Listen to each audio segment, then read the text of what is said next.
Assalamualaikum warahmatullahi wabarakatuh. Halo Sobat Aksi, selamat datang di podcast Hima Aksi episode 5.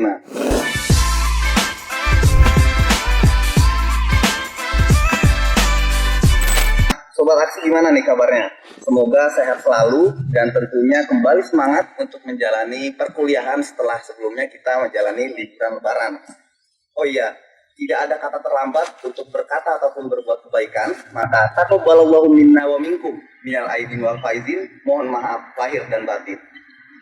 Nah, Sobat Aksi sekalian, di saat ini di podcast 5 kita tentunya akan membawa di podcast 5 ini tentunya kita akan sharing pengalaman dan juga cerita-cerita dengan narasumber kita yang luar biasa dan juga tentunya dengan topik yang pastinya juga tidak kalah menarik dari podcast-podcast sebelumnya. Nah, di podcast kelima ini kita akan membawakan judul atau sharing pengalaman dengan judul kenapa sih prodi akuntansi jadi prodi favorit untuk anak lintas jurusan. Nah, tapi sebelum kita mulai bincang-bincang, ada pepatah tak kenal maka tak sayang. Maka mungkin di sini saya selaku moderator yang akan membawakan bincang-bincang dan sharing pengalaman dengan narasumber kita yang luar biasa.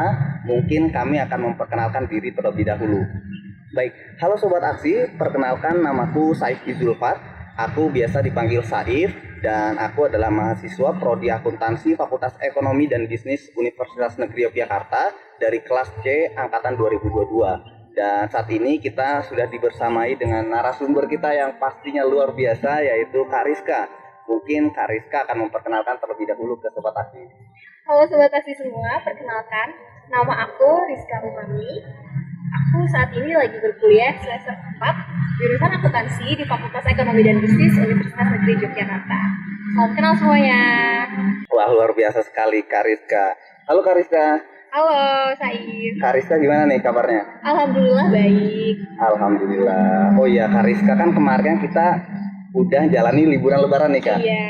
Kariska pulang kamu atau enggak? Kemarin sempat pulang kampung tapi karena liburnya sebentar ya, jadi cuma kurang lebih 10 hari aja di daerah asalku di Purwakarta, Jawa Barat. Purwakarta. Kak Saif sendiri apakah pergi pulang kampung halaman? Ya, aku kemarin pulang kampung ke daerah asalku di daerah Lampung. Dan tanggal 2 kemarin aku baru balik, walaupun harusnya tanggal 2 tuh pertama tuh, tapi ternyata aku kehabisan tiket jadi tanggal 2 aku baru berangkat. Oke, Kariska kabar baik dari Purwakarta tadi Kak ya? Iya, Purwakarta. Dari Purwakarta. Oh iya, kalau boleh tahu Kariska ini dulu SMA-nya jurusan apa sih Kak? Aku dari SMA negeri, aku jurusan MIPA. MIPA? Iya. Oh, berarti emang pas banget dengan topik kita yang kali ini kita akan membahas tentang kenapa sih akuntansi jadi prodi favorit anak lintas jurusan. Iya. Oke, kalau menurut kakak sendiri nih Kak, pendapat kakak gimana nih dengan tema yang kita angkat kali ini? Oke, jadi menarik banget ya pembahasan kita hari ini tentang kenapa sih jurusan akuntansi itu jadi salah satu prodi yang sangat diminati oleh anak-anak lintas jurusan. Kalau menurut pandanganku sih jelas karena akuntansi ini tuh jurusan yang memiliki prospek karir yang sangat baik dan menjanjikan gitu ya. Tapi di samping itu kalau kita ubah sudut pandang kita sedikit, kalau aku pribadi ya, aku kan dari jurusan MIPA kan.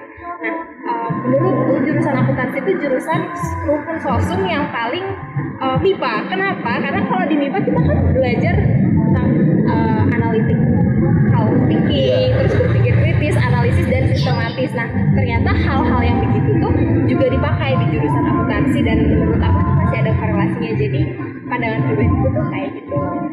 Jadi emang iya sih Kak, maksudnya emang menurutku relate banget untuk apa yang dialami oleh anak lintas jurusan akuntansi tentang mungkin tadi prospek kerja juga ya? Prospek kerjanya. Karena mungkin sekedar informasi juga aku juga kebetulan anak lintas jurusan. Iya, dari? Nah itu dia, mungkin kalau kakak tadi IPA, aku lebih jauh, aku anak bahasa. Oh, anak bahasa. Dan satu alasan kenapa aku pindah ke IPA ya itu karena prospek kerja itu juga. Tapi kan kalau misalnya kita pindah jurusan setelah sebelumnya kita di IPA ke langsung ke rumpun sosum, ke akuntansi kan pastinya bukan keputusan yang mudah kan enggak? Maksudnya kayak harus ada bukan persiapan yang bukan keputusan yang diambil dalam semalam. Iya, betul.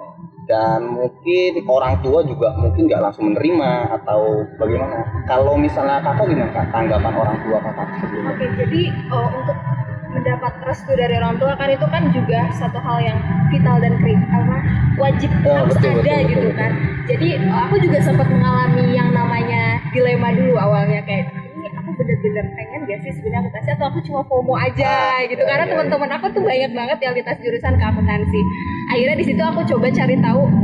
Awalnya aku meyakinkan diriku sendiri nih kalau aku udah mantap dan komit sama jurusan yang aku mau. Setelah itu baru kalau dari diriku sendiri udah paham, udah tahu apa yang aku mau, udah tahu apa yang pengen aku capai, baru di situ aku coba ngomong pelan-pelan ke orang tua. Dan caranya itu aku ngomongnya pelan-pelan sih, jelas. Kenapa sih aku kasih tahu pada orang tua aku alasan aku kenapa aku memilih jurusan itu, aku kasih tahu prospeknya. Terus alhamdulillahnya orang tua aku tuh bukan tipe orang tua yang konservatif dan kolot gitu, jadi ngebebasin aku untuk pilih apapun yang aku mau gitu.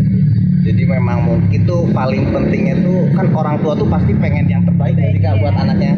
Jadi mungkin buat teman-teman sobat aksi atau calon mahasiswa baru yang mungkin masih dilema karena keputusan orang tua, itu pasti harus dikomunikasikan. Iya, betul. Yang penting tuh yang paling utama itu komunikasinya harus baik. Jangan waktu kita mau nego kan istilahnya kayak kita butuh restu kan. Jangan sampai kitanya udah berapi-api di awal. Kita coba ngomong dulu pelan-pelan. Kasih tahu kenapa sih mereka harus menyetujui kita untuk bisa masuk gitu. Jadi dengan alasan yang logis dan tentunya juga kita udah punya rencana ke depannya. Jadi bukan itu kita. Oke, tadi kan karena udah direstui orang tua, akhirnya boleh ke akuntansi.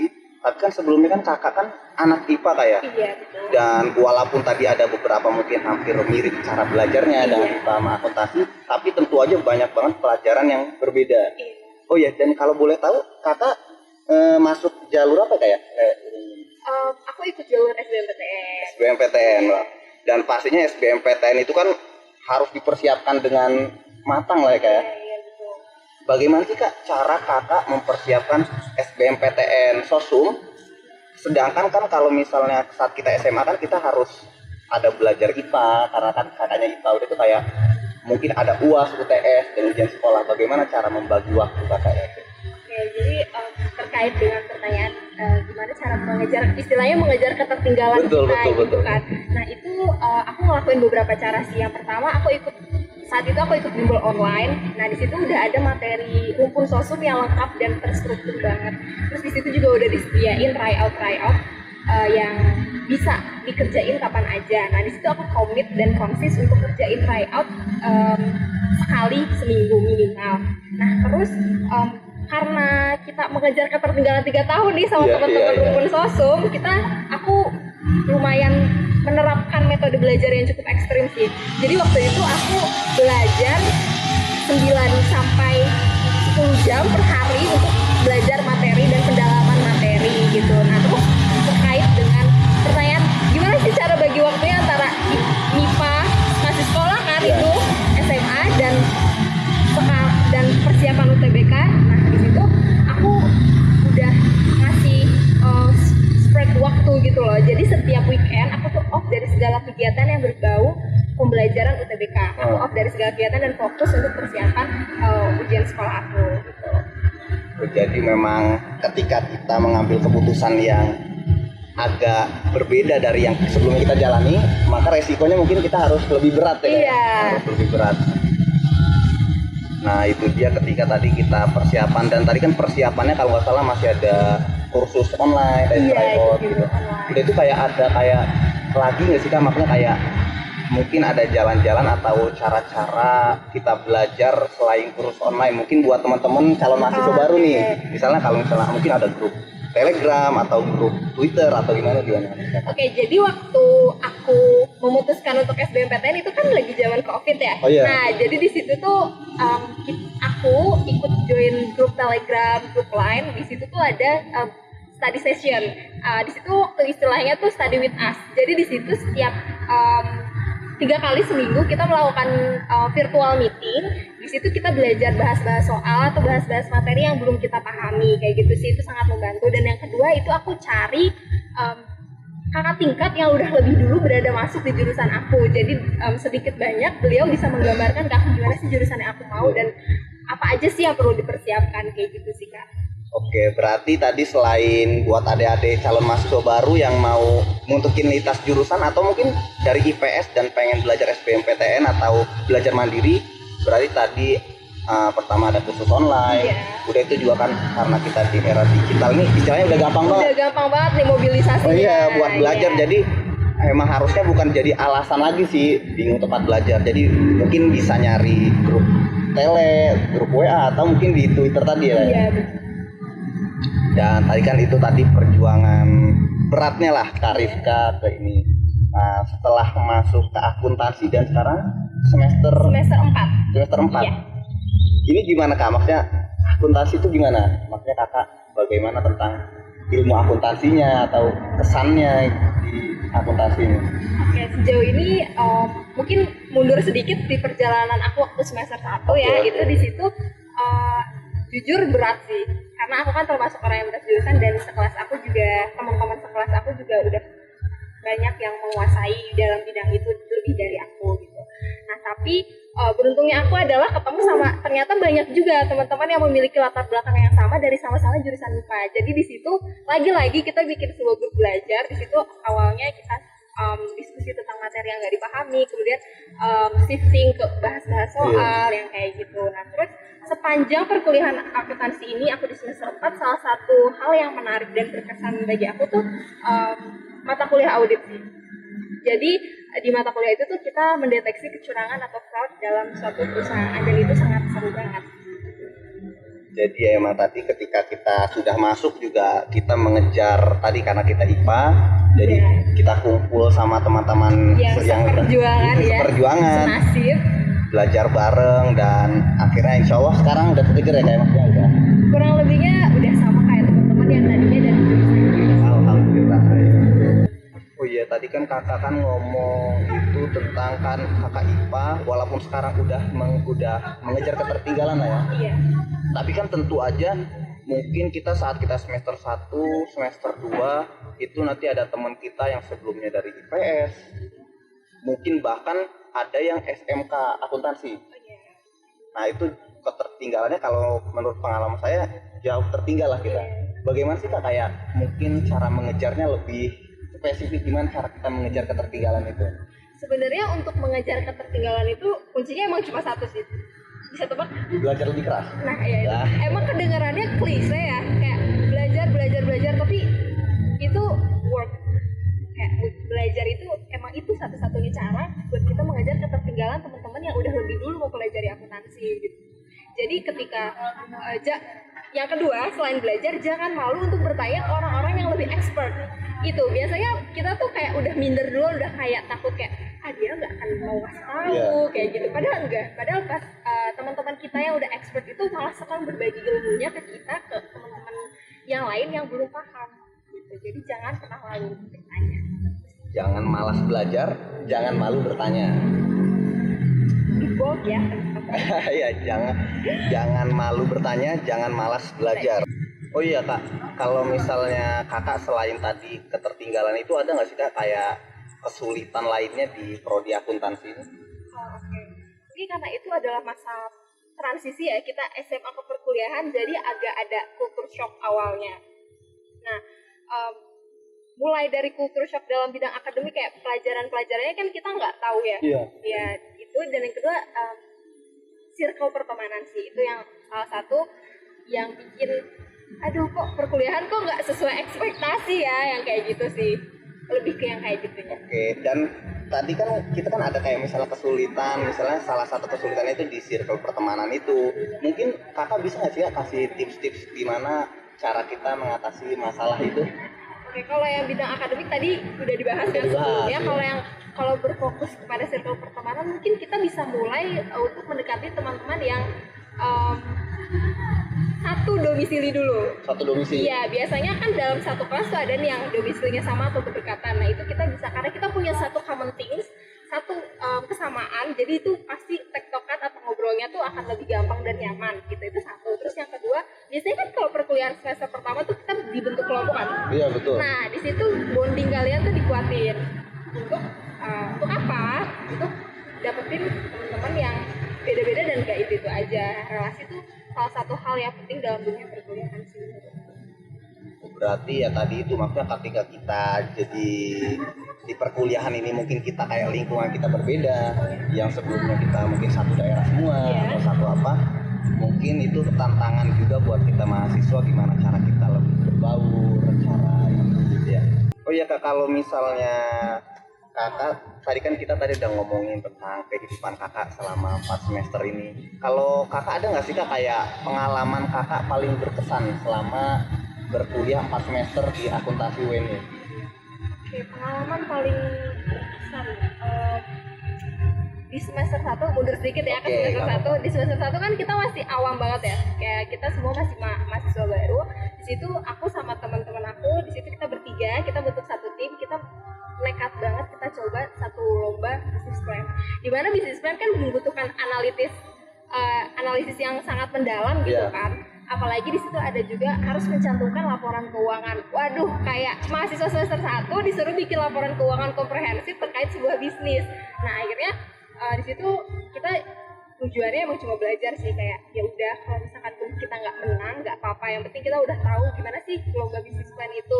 Nah, di situ akhirnya kita mulai bentuk tim, kita bikin lah susun proposalnya, terus kita minta kerahkan semua relasi, kita minta tolong ke cutting yang udah pernah ada di lomba itu, terus kita juga minta arahan sama dosen pembimbing akademik yang alhamdulillahnya dapat dosen pembimbing akademik yang suportif. Nah dari situ nggak menyangka kalau itu tuh bakal juara. Iya, awalnya tuh kita kan cuma pengen coba-coba aja kan, niatnya ya udah kalau nggak menang seenggaknya kita tahu gambaran bisnis plan tuh kayak gimana, tapi alhamdulillahnya juara. Alhamdulillah juara. Berarti selama 4 semester mungkin kalau pengalaman yang paling berkesan itu ya? Iya, itu yang paling berkesan sih, kayak baru masuk, waduh udah kayak nggak percaya aja gitu. Iya, kayak minder gitu. Apalagi lawan-lawannya juga bukan lagi senasional. Iya. Luar biasa sekali berarti narasumber kita kali ini ya. Berarti mungkin kalau misalnya kita mau belajar mungkin jangan takut mencoba mungkin ya.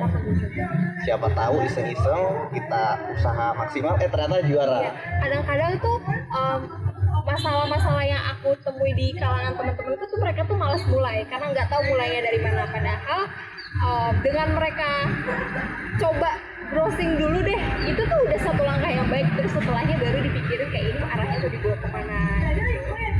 Berarti mulai aja dulu gitu. Karena memang banyak yang bilang katanya langkah pertama untuk menjalani suatu hal itu yang paling susah ya? Iya, itu yang paling susah. Aku juga merasakan. Oke, berarti buat sobat aksi semua, untuk kalau misalnya sobat aksi kayak pengen melakukan sesuatu dan merasa kesulitan, udah bismillah aja lah, ambil aja, coba. Ambil aja, sikat aja. Oke, berarti kan kakak kan sekarang udah semester 4 Kak. Kalau nggak salah tuh ada program magang ya semester 5 atau semester itu. Kalau nggak salah di semester 5 atau 6. Oke. Udah ada rencana belum sih Kak? Kakak mau magang di mana gitu? Mungkin aku magangnya sesuai dengan koridor aku ya, akuntansi. Tapi belakangan ini aku lagi tertarik sama digital marketing. Oh, digital marketing. Mungkin nanti magangnya akan berhubungan sama akuntansi atau berhubungan sama digital marketing. Tapi untuk spesifik aku mau magang di mana, aku juga masih nyari-nyari nih, masih riset juga, nanya-nanya ke cutting dan nanya-nanya ke dosen pembimbing bagusnya di mana ya gitu. Oh iya, itu kan tadi kan kalau magang. Nah, kalau misalnya kita mungkin lebih jauh lagi kan emang mungkin salah satu tujuan kita nggak bisa bohong, salah satu tujuan kita kan untuk kerja kan. Iya, betul. Udah ada gambaran belum Kak? Kakak mau kerja di bidang apa, di mana gitu loh? Rencana setelah kelulusan ya. Iya. Mungkin karena kayaknya semua mimpi anak akuntansi itu pengen jadi auditor. Ya, betul. Nah, mungkin salah satu rencana aku yang masuk ke dalam daftar rencana aku itu yang pertama ujian sertifikasi bidang audit. Jadi setelah aku mendapatkan sertifikasi bidang audit kan aku berarti udah kredibel nih untuk menjadi seorang auditor. Mungkin di situ aku akan melamar posisi sebagai profesional dalam bidang audit atau bahkan bisa bikin sebuah sebuah firma kantor audit sendiri. Amin. Amin. Berarti nanti kalau kakak udah buat itu bisa lah Kak, ajak saya. Boleh. Nanti di belakang kita Iyalah nanti kita buat sobat aksi, jangan takut kalau misalnya yang bekerja insya Allah kakaknya bakal buat. Amin ya Kak ya. Oh iya Kak, mungkin karena ini waktunya yang terbatas dan waktunya terbatas, mungkin kita untuk sesi sharingnya mungkin kita sampai sini aja Kak ya. Dan oh iya, itu dia sobat aksi tentang tadi kita sesi sharing pengalaman dengan narasumber kita yang luar biasa, dengan Kariska, anak mahasiswa semester 4 akuntansi FEB UNY. Dan itu dia mungkin banyak pengalaman atau pelajaran yang bisa kita ambil tentunya dari sharing pengalaman. Dan tadi kita mendengar Kariska bagaimana cara dia memutuskan pindah dari IPA ke Sosum, yaitu cara meminta restu ke orang tua. Bahkan nanti ketika Kariska sudah masuk kuliah, cara mengatasi masalah, tadi ada masalah akademik, cara mengejar, yaitu cara mencari relasi teman. Itu luar biasa banget ya. Dan terima kasih banyak. Semoga itu bisa menjadi pelajaran lah buat mahasiswa baru ataupun calon mahasiswa baru. Oh baik, mungkin sekian teman sobat aksi. Oh iya, sebelum akhir tentunya ada juga hal yang paling penting. Mungkin Kariska ada nggak nih Kak pesan-pesan buat adik semester awal atau mungkin calon mahasiswa baru? ada dong. Jadi buat teman-teman semua yang masih bingung mau lintas jurusan atau yang baru mau masuk ke dunia perkuliahan, ini ada beberapa saran dari aku. Yang pertama, kalian jangan terlalu terburu-buru memilih jurusan yang kalian mau. Take a break, beri diri kalian ruang untuk mengenali diri kalian sendiri. Sebelum kita melangkah lebih jauh, kalian harus benar-benar tahu dan komit apa sih sebenarnya yang kalian mau. Jangan terlalu terburu-buru. Nah, setelah kalian tahu apa yang kalian mau, kalian bisa mulai mencari tahu bidang apa sih yang bisa kalian pakai atau kalian pilih untuk menyalurkan minat dan bakat kalian. Setelah itu kalian bisa bertanya ke orang-orang yang lebih expert dan udah lebih dulu masuk ke dalam bidang tersebut untuk tahu gambaran dan memvalidasi atas apa-apa yang sudah kalian lakukan. Kayak riset kalian tuh bener gak sih, kayak gitu. Dan yang terakhir, jangan lupa berdoa kepada Tuhan Yang Maha Esa agar kalian diberikan petunjuk dan jalan. Tetap semangat semuanya. Oke, luar biasa sekali. Tadi ada pesan dan juga motivasi dari Kariska kepada mungkin adik tingkat mahasiswa dan juga mungkin calon mahasiswa baru yang ingin masuk akuntansi. Oh ya Kariska, mungkin tadi pesan itu juga sekalian menutup acara bincang-bincang kita kali ini. Saya mewakili Hima Akuntansi mengucapkan terima kasih banyak telah meluangkan waktunya yang pastinya sibuk banget untuk hadir di acara ini dan juga sharing pengalaman kepada mahasiswa akuntansi dan juga calon mahasiswa baru. Oke, sobat aksi, mungkin itu dia bincang-bincang dan sharing pengalaman kita pada podcast Hima Aksi episode 5 kali ini. Jadi bersama dengan Kariska dengan tema yang sangat menarik tentunya. Jangan lupa menantikan podcast Hima Aksi yang ke-6 yang tentu saja kita akan membawakan narasumber yang tentunya tak kalah menarik dan juga tema yang juga tentunya tak kalah menarik dan pastinya sesuai dengan kebutuhan mahasiswa akuntansi di saat ini. Oke, mungkin sekian sobat aksi. Stay safe, stay healthy. Sampai jumpa di podcast episode 6. Dadah.